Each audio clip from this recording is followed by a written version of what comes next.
Rede Jovem Pan, Jornal da Manhã. 7 horas. Repita. 7 horas. Jornal da Manhã. Oferecimento assistência médica Policlin Saúde. Preços especiais para atender novas empresas. Solicite sua proposta. Ligue 12-3942-2000. E Leite Cooper. Você encontra nos pontos de venda ou no serviço domiciliar Cooper. 2139-2230.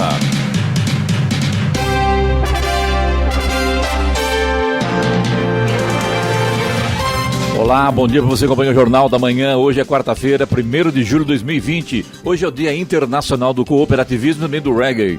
Vivemos o inverno brasileiro em São José dos Campos, 21 graus. Assista ao Jornal da Manhã ao vivo no YouTube em Jovem Pan São José dos Campos. É o rádio com imagem ou ainda pelo aplicativo Jovem Pan São José dos Campos. O governo federal prorrogou o auxílio emergencial de R$600 por 2 meses. O benefício, criado para minimizar os impactos da pandemia do novo coronavírus, atende cerca de 60 milhões de brasileiros. Vamos agora aos outros destaques do Jornal da Manhã.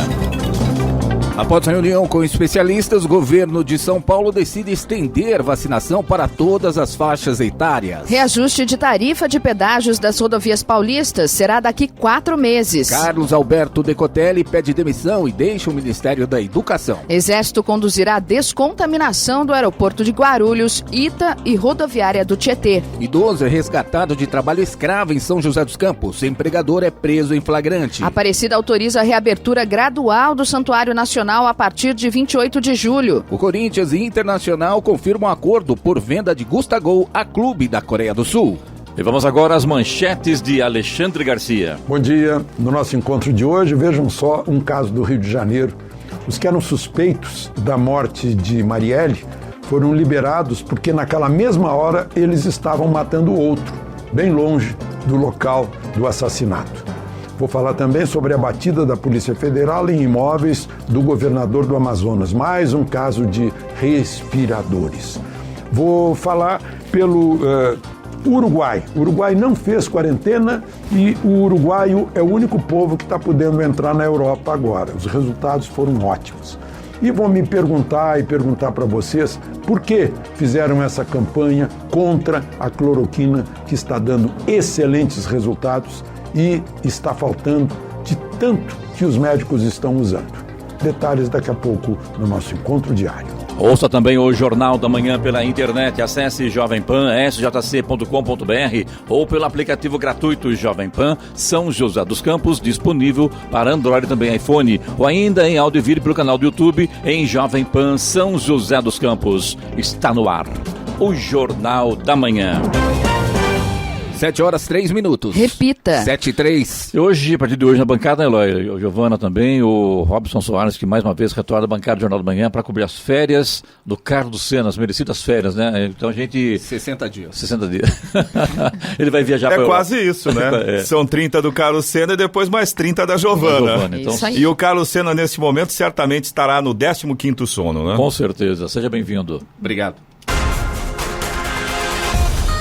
O estado de Santa Catarina viveu ontem uma tarde de medo e preocupação depois que um ciclone, seguido por uma tempestade, atingiram o estado. Segundo informações do Corpo de Bombeiros e da Defesa Civil, as rajadas de vento passaram dos 100 km por hora, destelhando casas, derrubando árvores e deixando muitas cidades sem energia elétrica. Na cidade de Chapecó, uma idosa de 78 anos morreu atingida por uma árvore. Em Santo Amaro da Imperatriz, um pedestre foi atingido por fios de alta tensão após a queda de uma árvore e também não resistiu. Em Tijucas, o desabamento de uma casa terminou com uma morte e uma pessoa estava desaparecida até o início da noite de ontem. Segundo o Corpo de Bombeiros, todas as regiões do estado foram afetadas, sendo que a mais castigada foi justamente a região oeste. O governador de Santa Catarina, Carlos Moisés, lamentou as mortes e disse acompanhar os trabalhos do Corpo de Bombeiros e da Defesa Civil. O levantamento da Defesa Civil na tarde de ontem indicava 25 municípios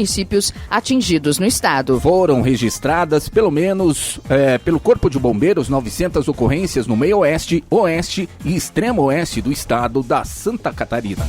vi as imagens no Twitter ontem à noite, realmente são imagens assustadoras, não sei se vocês viram, mas realmente agora um ciclone no Brasil, no sul do país, né? Uma coisa assim impressionante que a gente nunca tem ouvido falar numa tempestade tão grande assim, né? Estranho, né? Eu vi também as imagens, Clemente dava medo. As pessoas assim apavoradas com o que estavam vendo, né? Sim. Os ventos muito fortes, árvores caindo. Para quem não acredita ainda nas mudanças climáticas, tá aí a prova, né? Exatamente. Verdade. O governo do estado de São Paulo decidiu liberar a vacinação contra a gripe para pessoas de todas as faixas etárias a partir de hoje. A medida foi definida após reunião do governador João Dória com especialistas e visa a proteção da população contra o vírus influenza, reduzindo o número de pacientes com sintomas respiratórios na rede de saúde de São Paulo. A campanha também foi prorrogada oficialmente até 24 de julho e a população poderá ser vacinada enquanto houver doses disponíveis nos postos. A vacina é segura, eficaz e protege contra as complicações da gripe, como pneumonias. Embora a imunização não esteja mais restrita aos grupos prioritários, a Secretaria de Estado da Saúde faz um apelo especial para a importância de ampliar a cobertura vacinal entre crianças com idade de 6 meses a menores de 6 anos, gestantes e quem acabou de dar à luz. Os índices nestes públicos são ainda inferiores a 60%. Até a última semana, mais de 14 milhões de doses da vacina contra o vírus influenza foram aplicadas em São Paulo, com 86,1% de cobertura entre os grupos prioritários.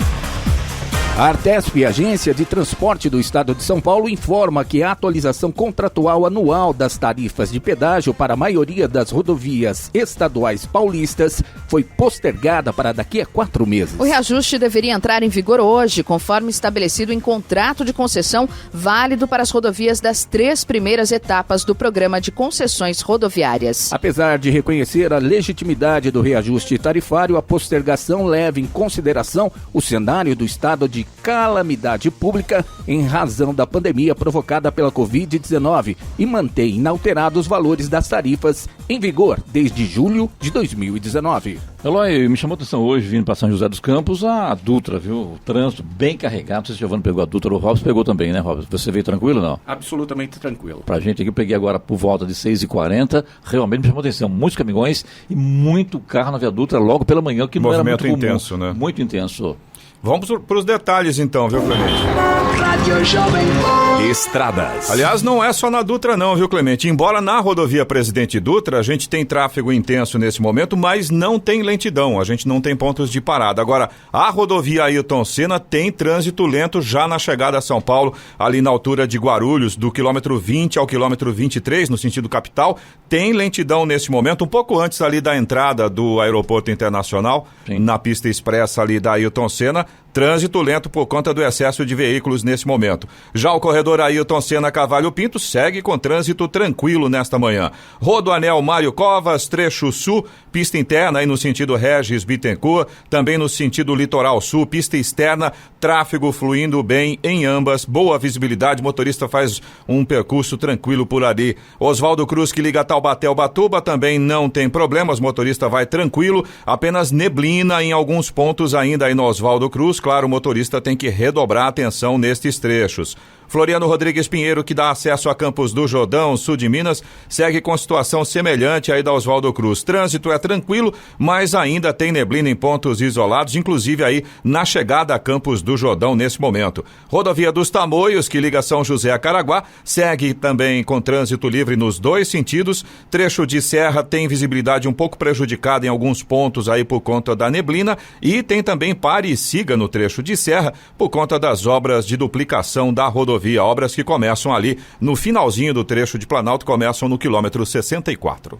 7h09. Repita. 7h09. Jornal da Manhã, oferecimento Leite Cooper. Você encontra nos pontos de venda ou no serviço domiciliar Cooper, 2139-2230. E assistência médica Policlin Saúde. Preços especiais para atender novas empresas. Solicite sua proposta. Ligue 12-3942. 7h11.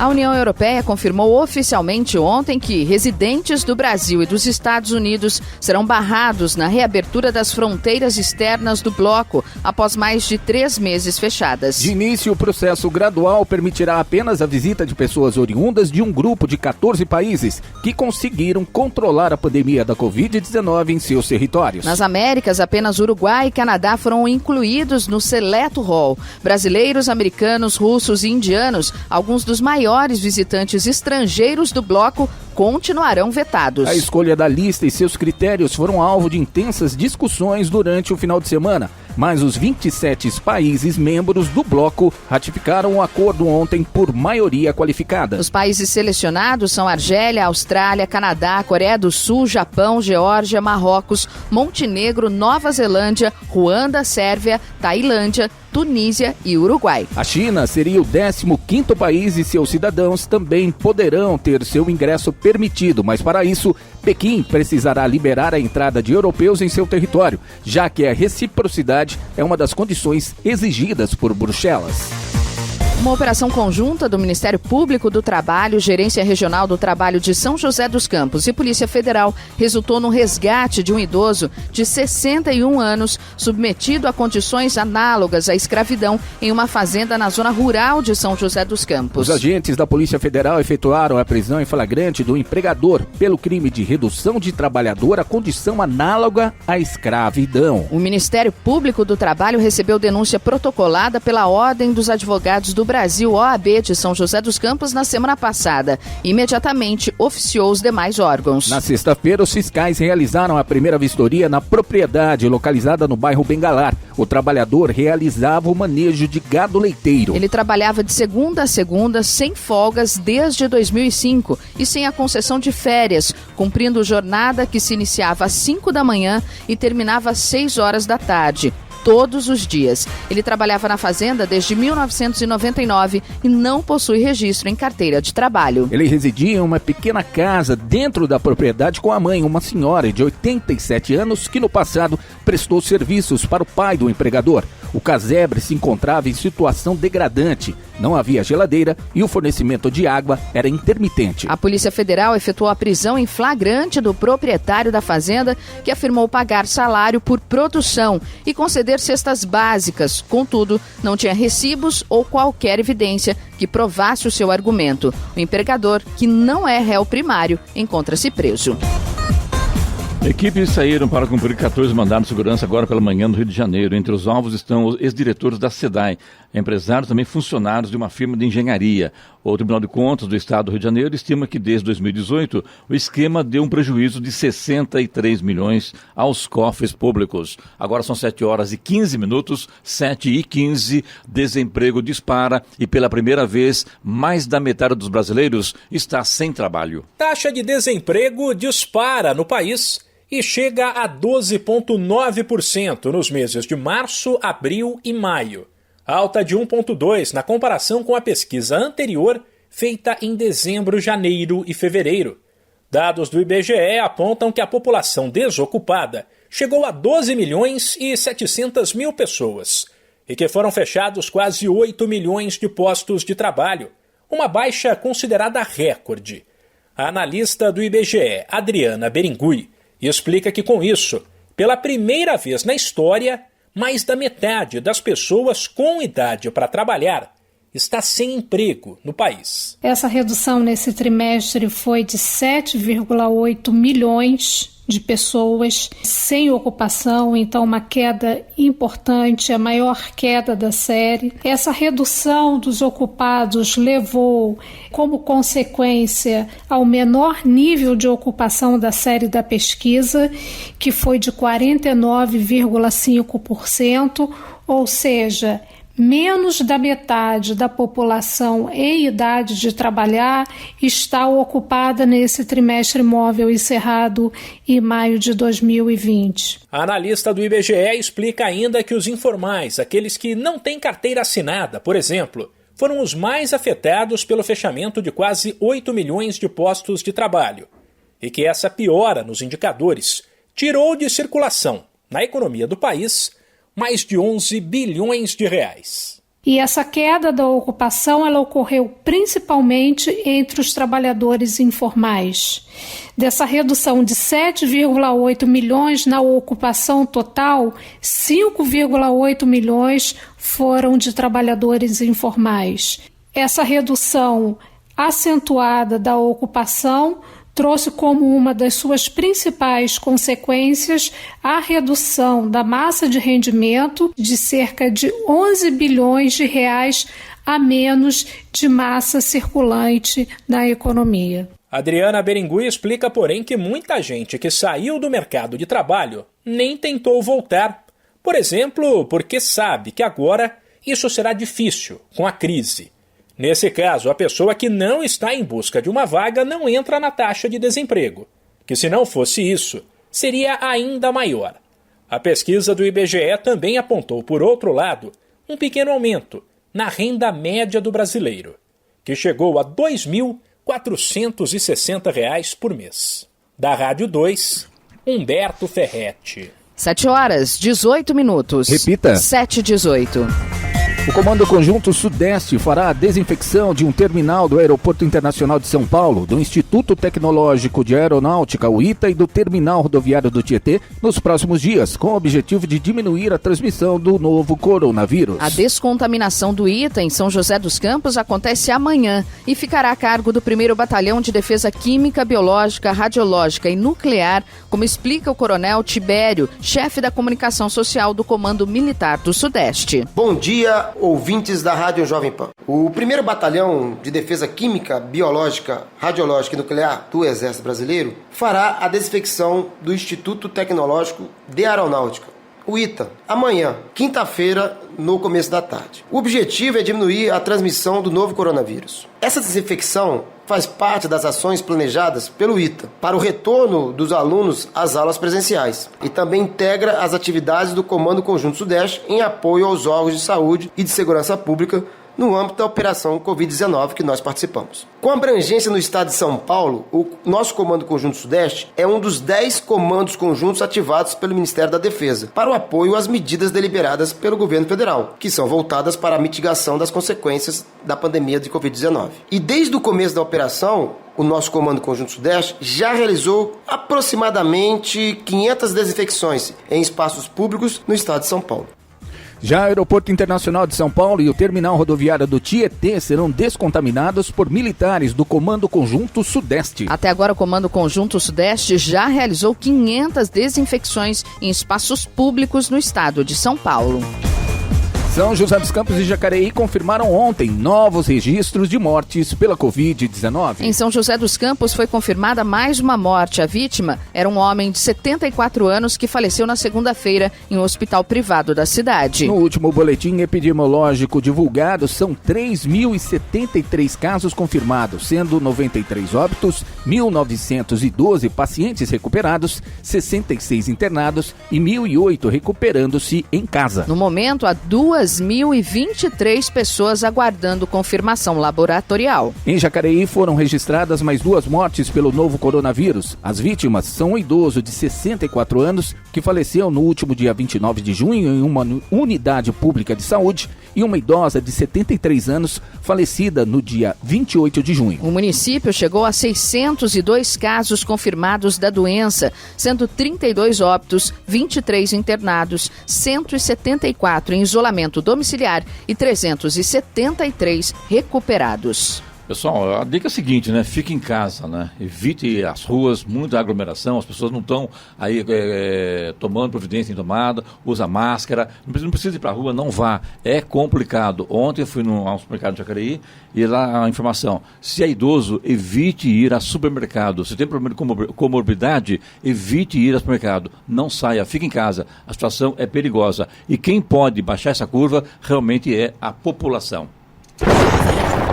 No Jornal da Manhã, tempo e temperatura. E nesta quarta-feira o dia será de sol entre nuvens na região do Vale do Paraíba e também no litoral norte. As temperaturas estarão estáveis, mas não devem subir muito. Em São José dos Campos e Jacareí, a máxima hoje deve ficar em torno dos 24 graus. Neste momento temos 21 graus. 7h21. Repita. 7h21. Jornal da Manhã, oferecimento assistência médica Policlin Saúde, preços especiais para atender novas empresas. Solicite sua proposta, ligue 12-3942-2000 e Leite Cooper, você encontra nos pontos de venda ou no serviço domiciliar Cooper 2139-2230. 7h23. Repita. 7h23. A China suspendeu importações de 3 frigoríficos brasileiros, informou o Ministério da Agricultura. Ainda de acordo com o governo, uma outra planta teve as vendas suspensas por iniciativa do próprio Ministério. No total, são 4 unidades que deixam de exportar para a China temporariamente dos frigoríficos brasileiros autorizados a vender para o país asiático. Os chineses são os maiores compradores de carnes do Brasil. O governo não indicou, porém, quais fábricas tiveram as autorizações suspensas. A retirada de licenças de exportação para a China ocorre em meio ao aumento de casos de Covid-19 entre os trabalhadores de frigoríficos brasileiros. A Aparecida publicou um decreto em que estabelece o cronograma para a reabertura gradual do Santuário Nacional. O documento autoriza a Basílica a reabrir as portas para missas com fiéis a partir do dia 28 de julho, com capacidade reduzida e seguindo protocolos de segurança. O decreto também divulga datas para a reabertura dos hotéis e da tradicional Feira Livre. O protocolo de segurança do Santuário Nacional deverá ser apresentado em 10 de julho, assim como o da rede hoteleira. O decreto determina que essas datas serão cumpridas somente se a região seguir na fase 2 ou avançar no Plano São Paulo. Desvios de recursos do Programa Nacional de Apoio ao Transporte Escolar ocorridos entre 2013 e 2017 no município de Caldas, Minas Gerais, foram alvo ontem da Operação Odisseia. A ação da Polícia Federal, com apoio da CGU, Controladoria Geral da União e do Ministério Público Federal, investiga fraudes praticadas por organização criminosa formada por ex-prefeitos, servidores e empresários. Foram cumpridos 11 mandados de busca e apreensão em Caldas, Belo Horizonte e também em 2 cidades da região, Cruzeiro e Taubaté. O nome das empresas envolvidas não foi divulgado ou não foram divulgados. Entre diversas irregularidades constatadas em processos licitatórios feitos pela Prefeitura de Caldas estão direcionamento para a contratação de empresas previamente escolhidas, sediadas na capital mineira e em Cruzeiro. A Embraer vai doar 50 sistemas portáteis de controle biológico para leitos regulares de hospitais públicos das cidades de Araraquara, Botucatu e São José dos Campos. A solução inovadora auxilia a prevenir a propagação do vírus da Covid-19 no ambiente hospitalar e reduz a possibilidade de contágio dos profissionais de saúde que mantêm contato com pacientes nesses ambientes e de outras pessoas em circulação pelo local. O sistema conhecido como Atmos foi desenvolvido pela Enebras, empresa especializada em soluções de ar-condicionado para a área da saúde, em parceria com a Sociedade Beneficente Israelita Brasileira Albert Einstein. A Embraer está participando desta cooperação para otimizar o conceito original com base em sua experiência no desenvolvimento de produtos, sendo responsável pelo detalhamento técnico e estratégia de industrialização para rápido aumento de produção dos aparelhos. Os equipamentos estão sendo fabricados na Enebras em São Paulo e as primeiras unidades serão entregues aos municípios nas próximas semanas. O investimento é superior a R$500 milhão. A tecnologia evita a propagação do novo coronavírus entre os leitos de um hospital por meio de pressurização negativa. Jornal da Manhã, agora são 7h27, 7h27. Ações sobre dívidas trabalhistas estão suspensas por falta de índice para cálculo. Todos os processos trabalhistas em curso que aguardam definição do índice de correção do valor devido estão suspensos no país. A decisão é do Supremo Tribunal Federal por liminar do ministro Gilmar Mendes. O que está em debate é a taxa de correção, que na reforma trabalhista em 2017 passou a ser a TR, a taxa referencial do Banco Central, que costuma ficar abaixo da inflação. Um exemplo é a TR do ano passado, que foi calculada em 0%. Ainda na segunda-feira, o plenário do Tribunal Superior do Trabalho previa voltar à pauta, que já tem 17 dos 27 ministros a favor da adoção do Índice de Preços ao Consumidor Amplo Especial, ou IPCA-E, mais favorável aos trabalhadores. A maioria da Corte Trabalhista considera o cálculo pela TR inconstitucional. No entendimento do ministro do STF, Gilmar Mendes, a escolha do índice ganha importância diante da dimensão da crise econômica provocada pela pandemia de Covid-19. Da Rádio 2, Bernadette Druzian. 7h28. Repita. 7h28. O professor Carlos Alberto Decotelli não é mais ministro da Educação. Ele encontrou o presidente Jair Bolsonaro na tarde de ontem e pediu demissão. Decotelli teve uma passagem relâmpago pelo MEC, ficando no cargo menos de uma semana. A repercussão de informações falsas incluídas em seu currículo e a acusação de plágio em sua dissertação de mestrado tornaram sua permanência no cargo insustentável. Ontem, a Fundação Getúlio Vargas negou, por meio de nota, que Decotelli tenha sido professor das escolas da instituição. Segundo a Fundação, ele atuou como professor colaborador, apenas nos cursos de educação continuada nos programas de formação de executivos. Em seu currículo, Decotelli aponta ter sido professor na FGV entre 2001 e 2018, sem especificar o tipo de relação com a instituição, indicando um vínculo efetivo. A Fundação ressalta ainda que o ex-ministro não foi pesquisador da FGV, tampouco teve pesquisa financiada pela instituição. Eu fico imaginando como é que fica a família desse cidadão, né? Porque realmente ele mentiu, né? Fez um currículo falso. É um fake news, infelizmente, né? Agora, fica analisando também como é que o presidente da República não manda analisar isso. Antes de nomear o cidadão para ser ministro, ele tem equipe lá que poderia levantar tudo, né? O nome, para depois indicar, olha, está sendo cotado fulano e tal para ministro, mas estamos levantando o currículo dele, se corresponde com a verdade, porque cá entre nós, na educação, já com 3 ministros desde que começou o governo, realmente fica muito feio. O governo do presidente Jair Bolsonaro anunciou ontem que vai prorrogar o pagamento do auxílio emergencial criado para minimizar os efeitos da crise causada pela pandemia do novo coronavírus por mais 2 meses. As parcelas mensais continuarão sendo de R$ 600.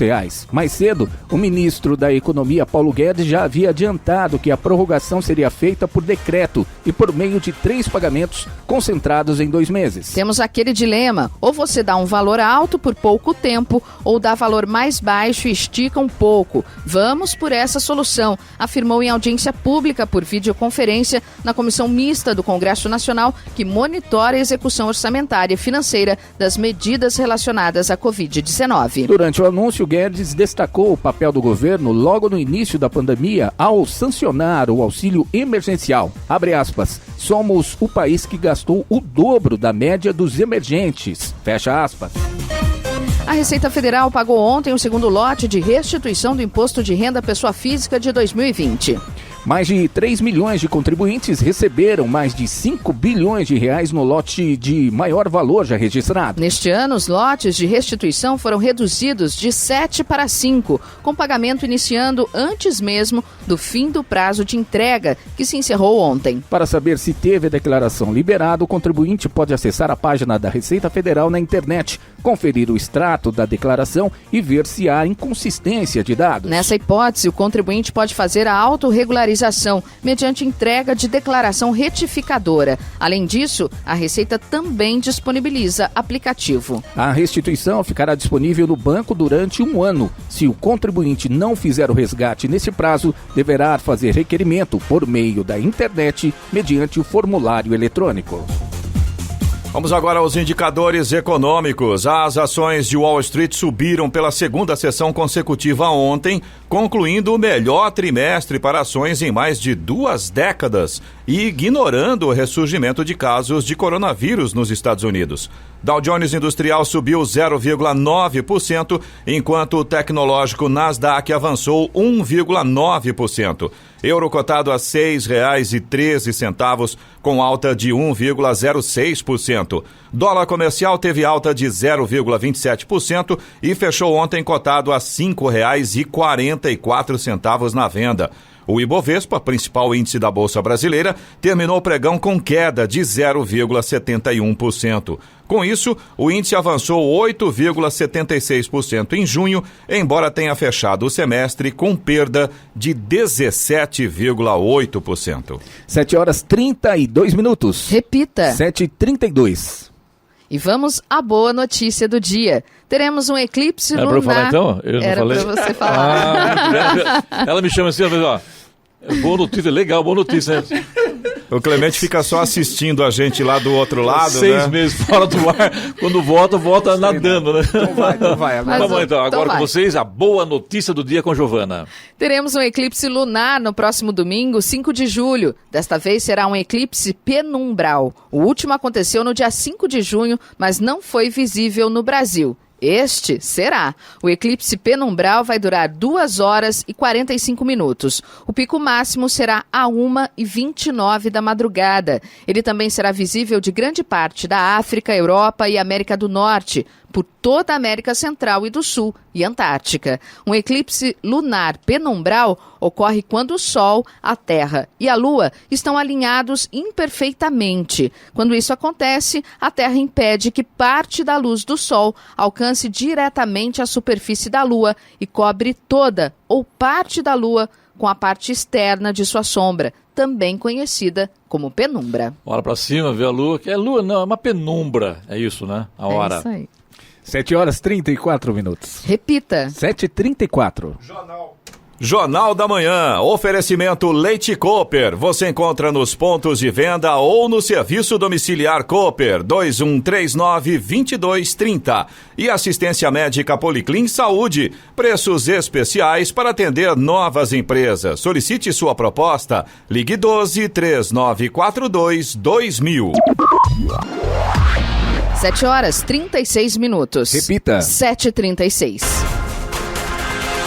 São José dos Campos registrou nos 5 primeiros meses deste ano o menor índice de roubos de veículos em comparação ao menor ou melhor, o mesmo período dos últimos 19 anos, considerando os dados desde o início da série histórica em 2002. Os 127 carros roubados representam uma queda de 63% em relação a 2016. Em relação aos furtos de veículos de janeiro a maio deste ano, a cidade também obteve os menores índices, no caso, 462. A implantação dos portais de segurança em todas as regiões da cidade contribuiu para a fiscalização e para o combate à criminalidade. Os radares possuem uma tecnologia OCR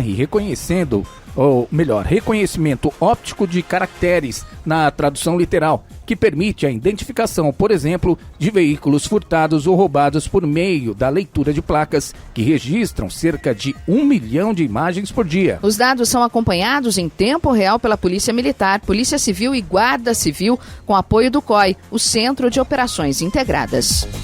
Agora é oficial, Corinthians e Internacional emitiram comunicados ontem anunciando que chegaram a um acordo para vender o atacante Gustavo para o Geon Motors da Coreia do Sul. A transferência será confirmada após realização de exames médicos. O centroavante já foi liberado das atividades pelo Clube Gaúcho para resolver os trâmites de documentação para concluir a negociação. Ele também terá de cumprir protocolo sanitário antes de poder ingressar na Coreia do Sul em meio à pandemia do coronavírus. Na nota publicada em seu site oficial, a diretoria corintiana informa que deu aval para ele realizar exames médicos para assinar com o Geon Motors.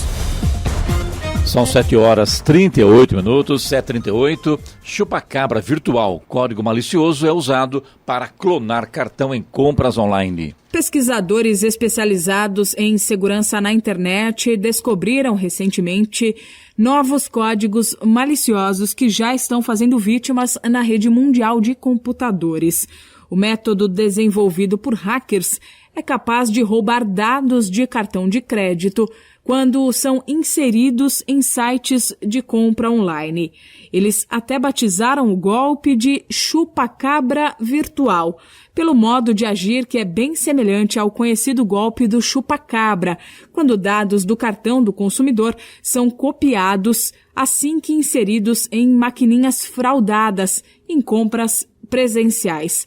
De forma online, eles conseguem agir sem que o lojista responsável pelo site saiba, escondendo dados maliciosos em arquivos de imagem enviados pelo plugin WooCommerce do WordPress, que é um recurso bastante usado em lojas online ao redor do mundo e, portanto, alvo dos criminosos na internet. Vale sempre lembrar alguns cuidados importantes que ajudam a evitar golpes no meio digital. Confira sempre a segurança dos sites na hora de comprar e desconfie dos que oferecem vantagens muito além das que são oferecidas pelos demais sites. Nunca digite a senha do seu cartão. Em sites de compra, os dados pedidos costumam ser o número do cartão, a data de vencimento e o código de segurança. Não faça compras usando computadores públicos ou dispositivos de outras pessoas e, se possível, use sempre cartão virtual para transações na internet. Esses cartões já são oferecidos pela maioria das instituições e são mais seguros porque usam números ou códigos de segurança provisórios que mudam com frequência, dificultando a clonagem. Da Rádio 2, Milena Abreu. 7h40. Repita. 7h40. 14 cidades do estado de São Paulo terão empreendimentos da nova etapa do programa habitacional Nossa Casa. O secretário estadual da Habitação, Flávio Amari, assinou eletronicamente ontem as autorizações dos convênios em videoconferência com participação dos prefeitos dos municípios contemplados, que também assinaram digitalmente a documentação. A ideia é, por meio de licitações, que a iniciativa privada construa 17 empreendimentos, com o objetivo de viabilizar 5.215 imóveis. Metade deles será destinada a famílias com renda de até 3 salários mínimos. O restante será vendido a preço de mercado. Taubaté é um dos municípios que terão os novos empreendimentos do programa. De acordo com a Amari, os imóveis devem ficar prontos até 2022. Ele diz que o governo do estado deve investir cerca de R$1 bilhão em todas as modalidades do programa habitacional, totalizando 60 mil imóveis. Jornal da Manhã. Radares. Radares móveis hoje em São José dos Campos estarão atuando na Rua Roma, no Jardim Augusta, Rua Estados Unidos, no Vista Verde, Avenida Ouro Fino, no Bosque dos Eucaliptos e também na Avenida Doutor Ademar de Barros, na Vila Adiana. E o Fumacê, na região sul, Residencial União, Residencial Gaso, Residencial Primavera, Jardim Del Rey, Jardim Portugal, Jardim Madureira e também no Jardim Estoril. Estradas. Rodovia Presidente Dutra, rodovia Ailton Senna, também o corredor Ailton Senna Cavalho Pinto, todas seguem neste momento com trânsito tranquilo, não há pontos de lentidão. A rodovia Ailton Senna, que tinha um ponto ali na altura de Guarulhos, no sentido São Paulo, nesse momento continua com trânsito intenso, mas pelo menos o motorista não fica parado, o trânsito está fluindo por lá na rodovia Ailton Senna. A Oswaldo Cruz, que liga Taubaté ao Ubatuba, e também a rodovia dos Tamoios, que liga São José a Caraguá, ambas têm situação bastante semelhante. Trânsito é tranquilo, motorista não enfrenta problemas nesse sentido, tem tempo nublado e ainda tem neblina em alguns pequenos pontos, tanto na Oswaldo Cruz quanto na rodovia dos Tamoios. Aí, claro, prejudica um pouco a visibilidade, o motorista tem que ficar mais atento. A Floriano Rodrigues Pinheiro, que dá acesso a Campos do Jordão, sul de Minas, segue com trânsito bom nesse momento, tempo nublado, mas boa visibilidade, o motorista faz uma viagem tranquila aí em direção a Campos do Jordão, ao sul de Minas. Agora 7h43. Repita. 7h43. Jornal da Manhã. Oferecimento assistência médica Policlin Saúde. Preços especiais para atender novas empresas. Solicite sua proposta. Ligue 12-3942-2000. E Leite Cooper. Você encontra nos pontos de venda ou no serviço domiciliar Cooper 2139-2230. 7h45. Repita. 7h45. O novo secretário de Cultura de Bolsonaro, Mário Frias, foi aguardado pelos deputados da Comissão de Cultura da Câmara ontem para que relatasse qual o seu plano para o setor, mas não deu as caras. Os deputados ficaram conectados, aguardando, mas nada do ator. Na semana passada, já havia sido difícil encontrar Frias para notificá-lo do convite. Em uma mensagem trocada com Alexandre Frota, parlamentar que propôs a sessão, Frias havia confirmado a sua presença. Mais uma Frias, né? Na Secretaria de Cultura, infelizmente. Ilhabela informou que, para estabelecer a situação epidemiológica da Covid-19 no município, vai realizar um inquérito epidemiológico na população. O levantamento consiste na realização de exames de testes rápidos, numa amostra da população com significância estatística. O inquérito é capaz de estabelecer qual parcela da população já teve contato prévio com o vírus. A intervenção teve início ontem e termina hoje com mais de 100 moradores selecionados de forma aleatória, respeitando na amostra a proporcionalidade da população de cada bairro. O objetivo do inquérito é fazer um mapeamento mais preciso da progressão do vírus na cidade, inclusive servindo de base para inquéritos futuros.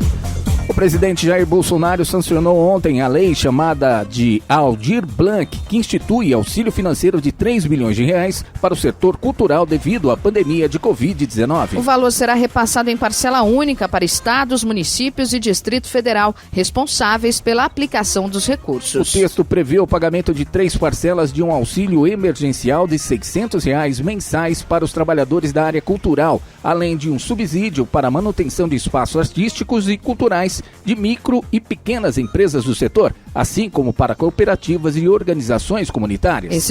Esse subsídio mensal terá valor entre R$3.000 e R$10.000, de acordo com critérios estabelecidos pelos gestores locais. Em contrapartida, após a retomada das atividades, os espaços beneficiados deverão realizar atividades gratuitas para alunos de escolas públicas ou para a comunidade. Trabalhadores do setor cultural e microempresas e empresas de pequeno porte também terão acesso a linhas de crédito para fomento de atividades e aquisição de equipamentos e condições especiais para renegociação de débitos.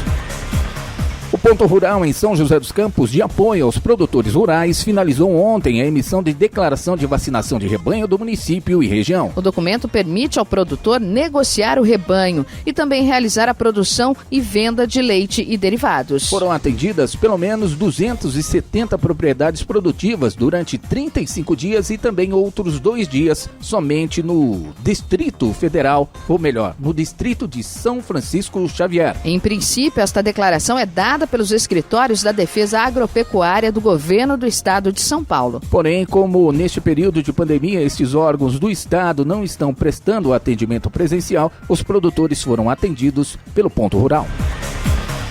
As multas previstas para cidadãos e estabelecimentos com pessoas sem máscaras em São Paulo não serão aplicadas hoje, primeiro dia da medida. De acordo com o governo paulista, a ideia é inicialmente orientar quem estiver sem a proteção. O primeiro dia será educativo e orientativo, não terá multa. Nesse sentido, teremos distribuição de máscaras e faremos essa blitz orientativa, disse o secretário estadual de Saúde, José Henrique German. Segundo o coordenador do controle de doenças da Secretaria de Saúde, Paulo Menezes, os estabelecimentos multados terão a chance de recorrer contra as possíveis multas. Na segunda-feira, o governador de São Paulo, João Dória, anunciou multas de R$ 500 para cidadãos que forem flagrados sem máscaras em espaços públicos. Além disso, estabelecimentos comerciais serão multados em R$ 5.000 por cada pessoa que estiver sem a proteção. A fiscalização será feita pelos órgãos de vigilância sanitária do Estado e dos municípios. O valor arrecadado com as multas será revertido para o programa Alimento Solidário, que distribui refeições para pessoas carentes. Bom, então a partir de agora, valendo a multa de R$ 500 para quem estiver sem máscara. Isso, hoje vai ser só uma orientação, hoje vai mas a partir de amanhã fica valendo a multa de R$ 500 para quem estiver em espaço público sem máscara. E R$ 5.000 para o proprietário do estabelecimento por pessoa. Por pessoa, exatamente. Agora eu pergunto, quem é que vai aplicar essa multa? Em tese, pelo que a gente ouviu até agora, é o pessoal da vigilância sanitária e caso haja algum problema, né, com a pessoa, que esses profissionais da vigilância vão solicitar os documentos da pessoa. Se houver alguma reação um pouco mais agressiva, aí a Polícia Militar entra em ação. Mas aí eu vou mais longe ainda. Se não houver aí um acompanhamento da Guarda Civil, dos municípios e também da Polícia Militar junto com esse pessoal, não vai virar nada. É mais uma lei só para inglês, infelizmente, mas precisava pegar no pé do pessoal, porque realmente o que tem de gente caminhando por aí sem máscara é um absurdo. As pessoas não estão nem aí com elas, imagine com as pessoas com os outros, que, né? Na verdade, os próximos, infelizmente. Esse é o ponto de partida, né, Clemente? A máscara, na verdade, antes de mais nada, ela protege o próximo. Sim, claro. E em segundo momento, ela protege você, mas o objetivo principal da máscara é proteger o próximo. Ou seja, as pessoas realmente não estão nem aí, uma grande maioria está utilizando, sim, ainda bem, sim, mas tem muita gente aí ainda que não está nem aí com o próximo, principalmente. Eu gostaria né? de ver essa lei para valer mesmo, colocar a guarda na rua, colocar a polícia militar acompanhando os agentes de saúde e não dá moleza não, está sem máscara, multa e ponto, né? Ponto, vai retrucar, existem leis para isso, então acho que tem que ser, a lei tem que ser aplicada a rigor. Agora, o triste, né, Clemente, é a gente constatar que, infelizmente, foi necessário se colocar uma multa para uma coisa que a população poderia fazer de forma espontânea, né? Sim, claro. Com certeza, se todo mundo seguisse, eu sei que tem gente que de repente não concorda com quarentena, a gente respeita as opiniões de todo mundo, mas eu acredito que se todos tivessem tido um pouco... Não concorda, até não bater a porta dele. Esse é outro ponto. Dele, aí muda de ideia, né? Mas com certeza, se todo mundo tivesse se conscientizado, ok, vou fazer a minha parte, vou usar máscara, vou tomar cuidado, a gente não estaria nesta condição que nós estamos hoje, com certeza. A hora? 7h52. Repita. 7h52. Nós vamos a reclamação do ouvinte pelo nosso WhatsApp, que é o 99707-7791. Vamos lá, Clemente, vamos aproveitar o embalo aqui então. Ó, a Eduarda, que é a nossa moradora de São José dos Campos, ela mandou uma foto ontem pra gente mostrando o ônibus da linha 115. Faz ali José Longo, sentido o bairro Vila Dirce, o ônibus cheio, e ela reclamou que o motorista ainda assim parava em todos os pontos, ou seja... Aquela questão do distanciamento neste momento, a gente está falando disso agora, né? E, olha, pela foto que a Eduarda mandou, aglomeração total no ônibus, não tinha como, né? E não deveria. Então... E aí, ó, eu acho que até a questão que ela comentou aqui, que o motorista parava em todos os pontos, eu acredito que se ele não parar, ainda provavelmente ele vai ser penalizado, né? Então, eu acho que a situação aí precisa ser revista mesmo, ou com a quantidade de ônibus, ou alguma atitude um pouco mais eficiente, porque do jeito como tá, não tá funcionando. Isso não funciona mesmo, né? Fato, né? E os casos de coronavírus só aumentam, né? Infelizmente, né? O Vlad, que é nosso ouvinte de São José dos Campos, ele, na verdade, fez uma pergunta aqui, uma sugestão, ele mandou até a foto para mostrar pra gente o que ele estava querendo dizer. Ele disse que gostaria de saber por que o primeiro DP da Polícia Civil fica ali no centro da cidade, perto ali da Praça Afonso Pena. Aquele prédio azul ali, né? Isso. Feio que dói. Azul, mais ou menos, né? Porque pela foto que o Vlad mandou pra gente... azul estragado. Tá meio cinza. Já tá bem feio, viu? E aí o Vlad disse por que o prédio não recebe uma paginada ou até mesmo uma pintura já ajudava um pouco, né? Com certeza. Faz anos que tá do mesmo jeito. Aliás, é um prédio bonito até, um prédio antigo. Prédio histórico, com certeza. Com certeza, dá um trato ali, fica bom, né? Clemente. Fica bom também, né, Giovana? Faz muito tempo que eu não entro lá dentro, né? Eu já acompanhei muito... Você teve presa já lá? Não, graças a Deus não. Me deu um susto agora, meu Deus do céu. Faz muito tempo que eu não entro lá. Mas eu já fui jornalista policial e já acompanhei muita coisa. Muito legal, né? E vou te falar, é verdade. Não é feio só fora, não. Dentro também sempre foi horrível. Sim, verdade. Já é um trabalho pesado para os funcionários, imagina dentro de um lugar assim, né? Complicado, viu? Bom, tá aí a sugestão do Vlad, a gente vai encaminhar aí para os órgãos responsáveis para ver o que pode ser feito, né? Como o Vlad falou, de repente uma pintura já ajuda, né? Já dá uma outra cara. E isso é problema do governo do estado também, né? Você tem que dar uma olhada para os prédios do estado, né? Acho que isso é importante, né? Agora, Clemente, tem um outro ponto aqui, uma outra reclamação que a gente recebeu. A gente estava falando agora há pouco sobre essa questão do ser humano, da falta de empatia, da falta de atenção com o próximo, e é mais um exemplo muito grave dessa situação. Esse nosso ouvinte de São José dos Campos, ele fala aqui da estrada Juca de Carvalho, principalmente ali na altura do número 11.340. Ele diz que tem gente jogando fossa na rua. Esgoto a céu aberto, Esgoto a céu aberto, forma um limo na calçada, passa na frente da casa dos outros moradores, fora o mau cheiro. Ele diz que está cansado de ligar para o 156. Ele contou pra gente, inclusive, que a fiscalização esteve lá, só que o problema continua. Ele, inclusive, mandou fotos pra gente, mandou um videozinho mostrando o esgoto passando ali a céu aberto. É uma coisa inacreditável. Em pleno século XXI. É 156 ou é Sabesp? Boa pergunta, Clemente. Mas aí que tá, se não for o 156, por que as pessoas que atendem o 156 já não orientam o morador? Ou já não passam para a Sabesp também, né? Sim, exatamente. Faz a ligação com a Sabesp, né? Agora, uma coisa é certa, se foi um fiscal, verificou o negócio lá e realmente pelas fotos que o nosso ouvinte mandou, pelos vídeos que ele mandou, não tem como você ficar em dúvida se é esgoto ou não. Não tem jeito. E nada foi feito, então tá aí uma situação crítica.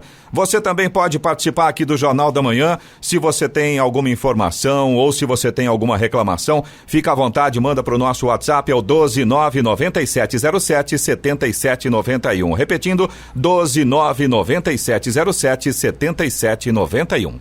7h56. Repita. 7h56. E vamos a Brasília para o comentário de Alexandre Garcia. Bom dia, Alexandre. Bom dia, Giovana. Incrível esse país. Incrível o Rio de Janeiro. Ontem, o delegado titular da Delegacia de Homicídios, o nome dele é Daniel Rosa, declarou que o grupo miliciano Escritório do Crime nada tem a ver com o assassinato de Marielle. E por quê? Vejam só, incrível. Os dois irmãos dirigentes do Escritório do Crime, que eram suspeitos pelo assassinato de Marielle, estão livres dessa suspeita, porque na mesma hora, no mesmo minuto em que Marielle estava sendo assassinada, eles estavam assassinando outra pessoa a alguns quilômetros de distância, na Barra da Tijuca. Estavam assassinando um Marcelo Diotti por causa de máquinas caça-níqueis. Vejam só. E já que falamos de polícia, a Polícia Federal fez busca e apreensão em imóveis ligados ao governador do Amazonas, Wilson Lima, por causa de R$496 mil de um contrato sem licitação de respiradores. Sem licitação é tentação. Já em 11 estados há investigações. Sem licitação é tentação, e aí vem o covidão. E aí a gente entende porque nos mostravam aquelas covas abertas, aquelas pilhas de caixão.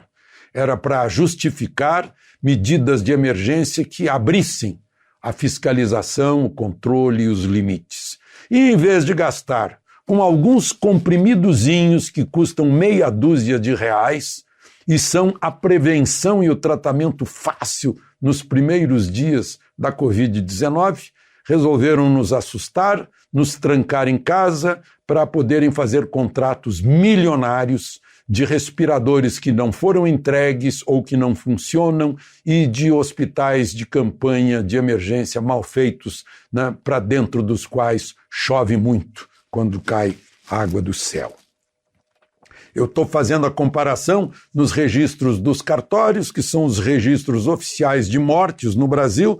Do dia 16 de março até ontem, morreram de doenças respiratórias fora a Covid 85.349 brasileiros, sem contar câncer no pulmão. E morreram de Covid, segundo os cartórios, 55.029. Então, é um desequilíbrio muito grande do noticiário que parece que faz a propaganda do Covid para nos assustar e enfraquecer nossas defesas, né? As crianças ficam presas em casa junto com os avós, né? E aí os avós pegam, as crianças não pegam, né? Veja só, fizeram toda essa quarentena que não houve no Uruguai. No Uruguai não houve a quarentena, os resultados são excelentes, só fecharam as escolas e os shoppings, só, né? E sabe o que está acontecendo agora na Europa? É o único povo sul-americano autorizado a entrar na Europa, uruguaio. Bom, e enquanto isso a gente vê aí nessa guerra, né, o despertar dos médicos por toda parte. Ainda ontem eu vi uma live de médicos do Espírito Santo, né? Eu vejo apelos desesperados como uma médica, Raíssa Soares, de Porto Seguro, pedindo, pelo amor de Deus, ao presidente que mande cargas, aviões cheios de hidroxicloroquina que ela está precisando. Eu vejo Ministério Público investigando para saber por que está faltando a hidroxicloroquina, né? Vermectina, a azitromicina, né? Que são a medicação usada para prevenir e para tratar nos primeiros dias, né?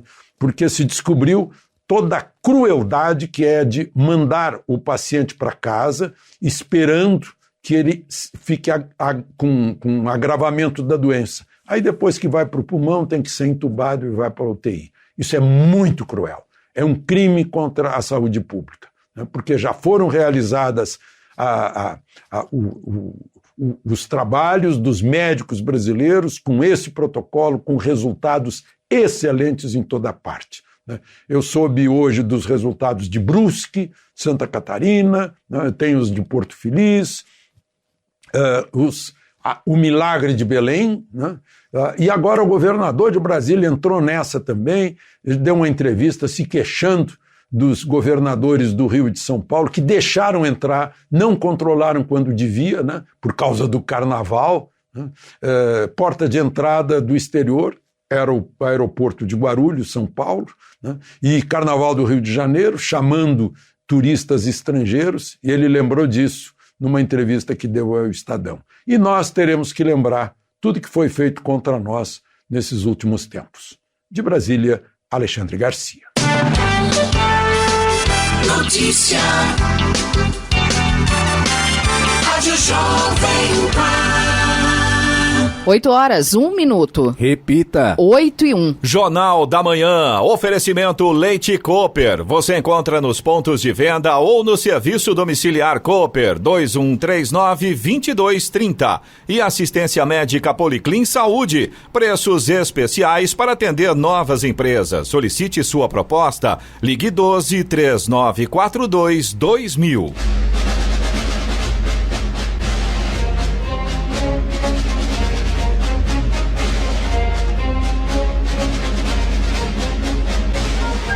E termina aqui o Jornal da Manhã desta quarta-feira, 1º de julho de 2020. Confira também esta edição no canal do YouTube em Jovem Pan São José dos Campos e também em podcasts nas plataformas Spotify, Google e Apple. Voltaremos amanhã às 6 da manhã.